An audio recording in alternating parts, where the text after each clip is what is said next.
Capítulo 3. La señorita Berenice. Cuando Carmen Rosa nació, ya Ortiz había comenzado a desplomarse. Entre ruinas, dio sus primeros pasos y ante sus ojos infantiles fueron surgiendo nuevas ruinas. Aquella casa de 2 pisos frente a la plaza no estaba todavía tumbada cuando Carmen Rosa hizo la primera comunión. Se derrumbó más tarde, cuando sus dueños la abandonaron y vinieron unos hombres desde San Juan a llevarse las tejas y las puertas. Carmen Rosa recordaba las sólidas puertas de oscura madera y las aldabas formadas por monstruos de metal con cuellos de serpiente en cuyos vientres de cabras se engarzaban las pesadas argollas. Era una de sus travesuras favoritas, hacer sonar las grotescas aldabas cuando regresaba con Marta de la escuela. Marta le tenía miedo al ruido bronco del golpe, le tenía miedo a las horribles quimeras de las aldabas, y a los dueños de la casa cuando la casa tuvo dueños, y a los fantasmas de la casa cuando los dueños la deshabitaron. Pero tenía que quedarse en su sitio, porque también le daba miedo echar a correr, mientras Carmen Rosa tomaba con ambas manos aquellos feroces demonios de bronce y los dejaba caer una y otra vez sobre las chapas de metal de la puerta. El recinto de la escuela era el corredor de la casa de la señorita Berenice, ocupado por 3 largos bancos sin espaldar, la mesa de la maestra y un viejo pizarrón que la señorita Berenice encharolaba todos los años. Era una escuela de niñas. Las alumnas no pasaban de 20 en aquellos tiempos, pero muy rara vez asistieron todas juntas a clases. Siempre sucedía lo mismo. Manda a decir Misia Socorro que Lenita no puede venir hoy porque está con calentura. Que la niña Lucinda no se pudo levantar hoy de la cama. La que no se enfermaba nunca era Carmen Rosa, y como por añadidura era la única que prestaba real atención a las cosas de la señorita Berenice decía, alguien hubiera podido pensar que la maestra dictaba las clases exclusivamente para ella. Como tú eres la consentida, se lamentaba Marta o Helenita o cualquier otra. Y Carmen Rosa sonreía sin concederle importancia al hecho. Si ella gozaba del privilegio de venir diariamente a clase, era porque el paludismo no le hacía arder la sangre. Si podía estudiar en la casa porque el anquilostomo no le había roído la voluntad. Y le sobraban fuerzas para saltar sobre las hierbas que asomaban entre las grietas de las aceras y para encaramarse a las matas de guayaba y para nadar en el río, para lanzar piedras a los pájaros como los varones. Una vez fue con los varones y con Marta hasta el cementerio viejo. Marta, naturalmente, temblando de miedo, se negó a acompañarlos, pero Carmen Rosa le infundió ánimo y como estaba con ellas la figura guardiana de Olegario, Marta concluyó por arrostrar la aventura. Era preciso abandonar el camino y atravesar una siembra de frijoles para divisar la tapia del cementerio abandonado. Ya no existía el portal. La propia tapia se había derrumbado en muchos sitios, pero la trabazón de los bejucos, las pencas superpuestas de las tunas, los troncos y las ramas de los cujíes ocultaban las tumbas. Olegario usó el machete y abrió una pequeña trocha para que pasaran las niñas. Ya los varones se habían escurrido por entre las lianas como cabras, y uno de ellos, tenía que ser Panchito, se había trepado al mausoleo más alto y desde allá arriba silbaba imitando el canto de los turpiales. Carmen Rosa estaba maravillada. Aquel había sido sin duda alguna el cementerio de gente rica de Ortiz, cuando Ortiz fue la flor de los llanos y capital del estado Guárico. Del mar de plantas ásperas surgían, aquí y allá, las grandes masas blancas de las tumbas. Había una de más de 5 metros de altura, cuyo tope se alzaba como torre de piedra por encima de la ramazón del cují más crecido. Por el suelo, tiradas, cual si un ventarrón las hubiera arrancado de su base, yacían 4 enormes copas truncas. Otra gran tumba remataba en una cruz de hierro y colgante de un brazo de la cruz se mantenía una corona. Era una corona de metal, con florecillas negras, hechas de una pasta vidriada que inexplicablemente había resistido al tiempo y a los rigores de aquel descampado. Pero no se leían los nombres ni las inscripciones en ninguna de las tumbas. Carmen Rosa y los otros buscaron afanosamente una palabra escrita, un apellido, una fecha, pero no los hallaron. Era un cementerio anónimo, impersonal, tanto que la ausencia absoluta de caracteres hacía sospechar por un instante que allí no estaba enterrado nadie y que aquel era apenas un antiguo y desamparado modelo ornamental de cementerio. Los pasos infantiles resonaron largo rato, en diversas direcciones, sobre hojas secas y resecas que cubrían el suelo. Eran hojas de varios inviernos, desde la recién caída hasta la que ya era parte de la tierra misma. Los detuvo la pared del fondo, que no era propiamente una pared, sino una múltiple tumba vertical agujereada de bóvedas. Panchito introdujo la mano derecha, el brazo entero, por una de aquellas oquedades, y despertando el grito entusiasta de sus compañeros, extrajo una calavera. Carmen Rosa inició un gesto de desagrado. No tenía todavía un concepto definido de la muerte, pero no le caía en gracia la muerte, como no le caían en gracia el dolor, ni el llanto, ni la melancolía. Martica, por su parte, rompió a llorar aterrada. Olegario gruñó una reprimenda. ¡Ah, muchacha masoqueta! Pero Panchito sepultó nuevamente la calavera en el negro boquete que la anidaba y se acercó a consolar a la afligida. Si yo hubiera sabido que te ibas a poner a llorar, no la saco. Pero sabes, ese hombre se murió hace como 100 años. A lo mejor no era ningún hombre, sino un araguato. ¿Tú no has oído decir que los araguatos tienen los huesos igualitos a los hombres? Además, Martica, te pones muy fea cuando lloras. A mí no me gusta verte fea. Este último argumento resultó tal vez el más poderoso. Martica dejó de llorar, enjugó las 2 últimas lágrimas con el extremo de la manga de su vestido y esbozó una tenue y confiada sonrisa. Para aquel entonces, Panchito tenía 11 años y Marta no pasaba de 8. El padre de Carmen Rosa estaba vivo. Estuvo vivo mucho tiempo, sin estarlo.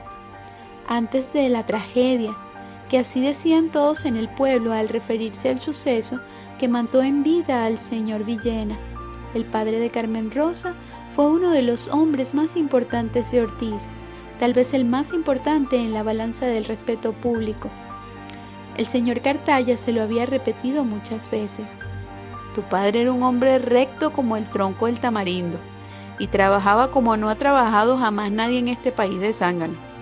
Aunque nació muchos años después que yo, la verdad es que yo lo trataba con la consideración que se debe a los mayores. Pero no era solamente el señor Cartaya. Carmen Rosa oía hablar en todas partes de su padre como si estuviera muerto, aunque en realidad seguía vivo, y comiendo con ellos en la misma mesa, y paseándose al despuntar la mañana por entre las matas del jardín. Y en todas partes elogiaban por igual su extinta laboriosidad infatigable, su extinto coraje frente a la vida, su extinta lucidez de pensamiento. Su padre había sido agricultor, ganadero, comerciante. Tuvo una hacienda entre Ortiz y San Francisco de Tiznados, de café y tabaco. Dentro de la hacienda estaba el hato con 50 vacas lecheras. A Carmen Rosa la llevaron una vez a la hacienda cuando tuvo la tosferina, pero solo le quedaron 2 recuerdos gratos: el bucare florecido que moteaba de grana el anchuroso verdor del cafetal y el llanto afanoso de los becerros en demanda de la ubre. Lo demás fue ahogarse de tos entre las faldas de la madre. Además de la hacienda y del hato, don Casimiro Villena tenía el almacén de Ortiz, la espuela de plata, de tal de licores, encajado en el ángulo de la casa con puertas hacia la calle lateral y hacia la plaza de las Mercedes. Aquí y allá se prodigaba con singular diligencia.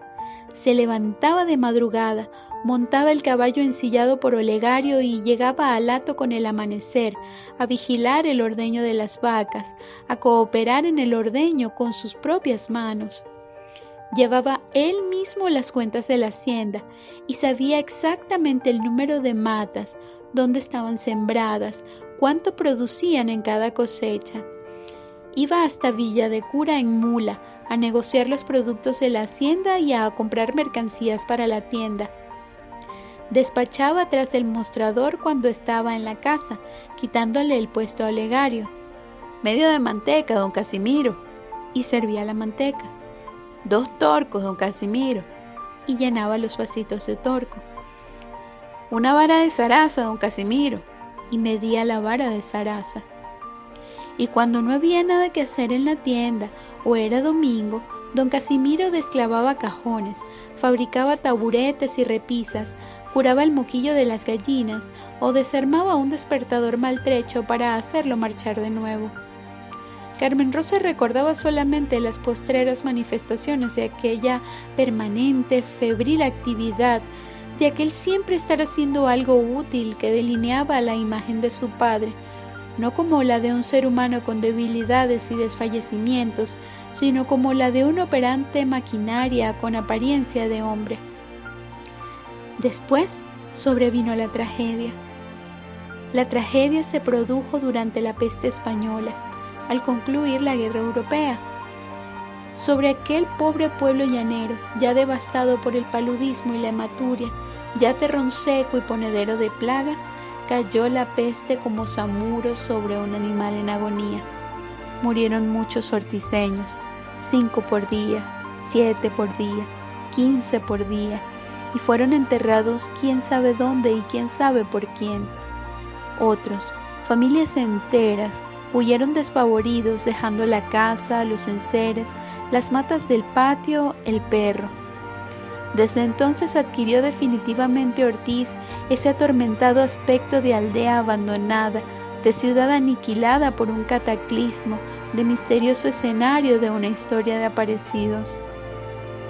Don Casimiro Villena cayó enfermo. La peste lo derribó con una fiebre que iba más allá del límite previsto por los termómetros. Su piel quemaba a quienes la tocaban, como las piedras de un fogón encendido.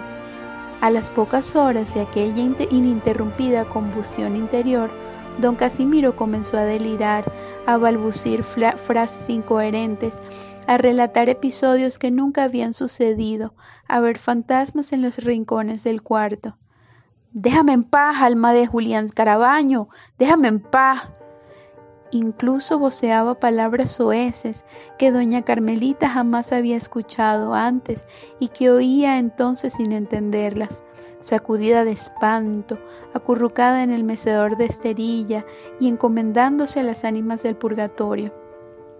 Finalmente, después de muchos días de arder como un pabilo, cedió la fiebre, pero quedó el delirio, el desvarío, la ausencia. Don Casimiro Villena dejó de ser quien era para transformarse en una sombra que vagaba por los corredores de la casa, gruñendo murmullos que no le llegaban a palabra, articulando palabras que no llegaban a frase. Doña Carmelita sonreía. No, doña Carmelita sostenía que no fueron la peste ni la fiebre la causa verdadera de la tragedia, sino el tanto trabajar, el escaso dormir, el demasiado hacer y pensar, la preocupación trascendental de don Casimiro por los problemas grandes o pequeños del mundo. Ella lo aseaba, lo vestía, le servía la comida en la boca como a un niño. Ella interpretaba a su manera los gruñidos incoherentes y sostenía con él extraños diálogos. Yo creo, Casimiro, que debemos realizar a cualquier precio esa pieza del género blanco que nos queda en la espuela de plata. El turco Samuel, que pasa por Ortiz cada 4 semanas, vende género más barato y por cuota. Rezongaba ausente don Casimiro. Me contenta que estés de acuerdo, hijo, continuaba ella imperturbable. También quería consultarte sobre Martica. Sigue llorosa y deja la comida. Yo creo que esa muchacha necesita un reconstituyente y habrá que pedirlo a San Juan. No así Carmen Rosa. Carmen Rosa comprendía cabalmente que don Casimiro Villena, su padre, estaba comiendo con ellas en la mesa y, aunque lo hiciera y paseara por los anchos corredores al despuntar la mañana, estaba muerto desde hacía mucho tiempo. No el padre, no la madre, sino la señorita Berenice, maestra de escuela, fue el personaje de mayor relieve en el transcurso de la infancia de Carmen Rosa. El padre, don Casimiro Villena, en pleno goce de sus facultades, fue siempre una energía inaccesible. Entre la hacienda, las vacas lecheras, los viajes a la villa, la escuela de plata, los pequeños quehaceres que él se inventaba, se le iban como agua entre las manos las horas del día. Tiempo para hablar con las niñas, para acariciar a las niñas, nunca le sobró. Carmen Rosa recordaba, como suceso excepcional e inusitado, la ocasión en que don Casimiro la llevó de la mano hasta la plaza. Era domingo y pasó por Ortiz un italiano con una osa domesticada. La osa se llamaba Maruca y movía los pies torpemente al sol de una pandereta que golpeaba a su dueño. Era un italiano triste, de largos bigotes lacios. Una osa triste, simulando una música y un baile a la vera de un pueblo triste. Pero Carmen Rosa aplaudió hasta enrojecerse las manos y gritó una y otra vez con el italiano: ¡Baila, Maruca! Don Casimiro le compró esa tarde caramelos en la bodega de Epifanio, unos largos caramelos de menta rayados en blanco y rojo, y hasta la montó a Cabrito en sus hombros. Al regreso, cuando ella se mostró cansada, Carmen Rosa se entusiasmó tanto que, una vez en la casa, se atrevió a pedir: «Papaíto, cuéntame un cuento». Pero don Casimiro, sorprendido del tono y de la demanda, se limitó a responder con su gravedad de todos los días: «Yo no sé cuentos, hija». En cuanto a la madre, doña Carmelita, siempre había sido una sombra de don Casimiro primero, una sombra de don Casimiro luego, una sombra de la propia Carmen Rosa más tarde. Era dulce y buena doña Carmelita. Gustaba de socorrer a los pobres y de consolar a los afligidos. Rezaba sus oraciones con ejemplar devoción y se multiplicaba ante el lecho de los enfermos.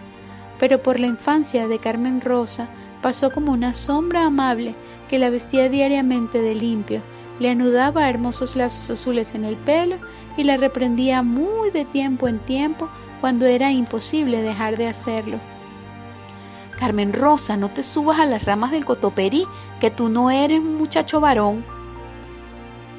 La señorita Berenice era muy diferente. Ella nunca se había casado ni había tenido hijos soltera, ni para Dios ni para el diablo, como hubiera dicho el padre Tinedo. Su vida era un pequeño territorio que limitaba por todas partes con la escuela y con las matas de guayaba. Unas guayabas grandes como peras, de carne blanca y agridulce, que la señorita Berenice defendía heroicamente del sol y del viento, de la lluvia y de los pájaros, pero no de sus discípulas. Era una mujer pálida, de una pulcritud impresionante, siempre olorosa a jabón y a agua del río, siempre recién bañada y vestida de blanco. Cuando el pelo rubio comenzó a encanecer, fue adquiriendo visos de lirio, de nube, de velero. No era Carmen Rosa la consentida, como pensaban las otras, sino el orgullo de la señorita Berenice. Había pasado muchos años dando clase en aquella escuelita.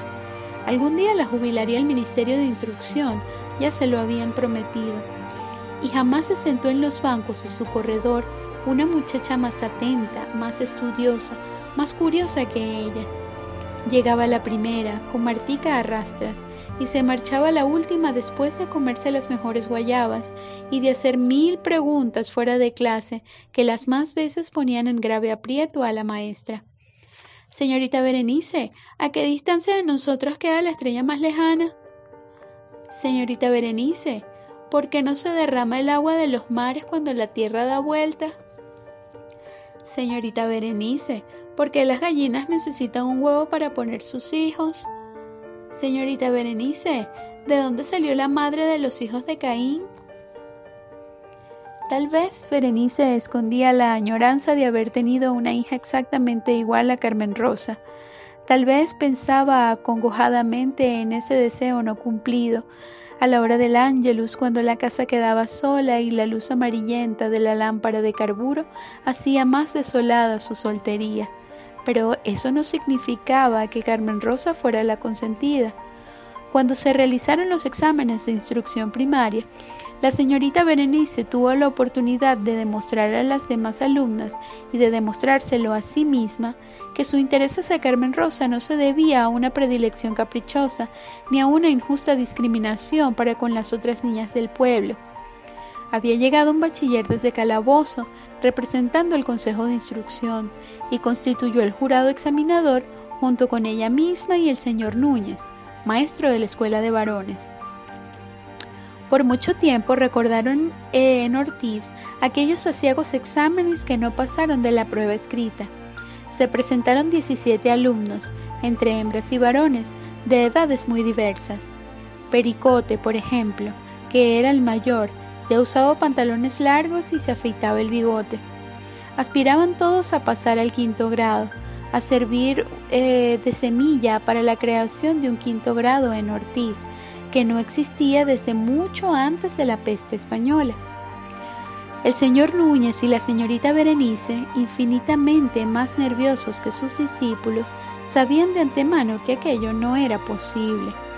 Con anquilostomos, con paludismo, con miseria, con olvido, no era posible que aquel puñado de rapaces infelices aprendiera lo suficiente para aprobar un examen que iba a cumplirse de acuerdo con las sinopsis elaboradas en Caracas para niños sanos y bien nutridos.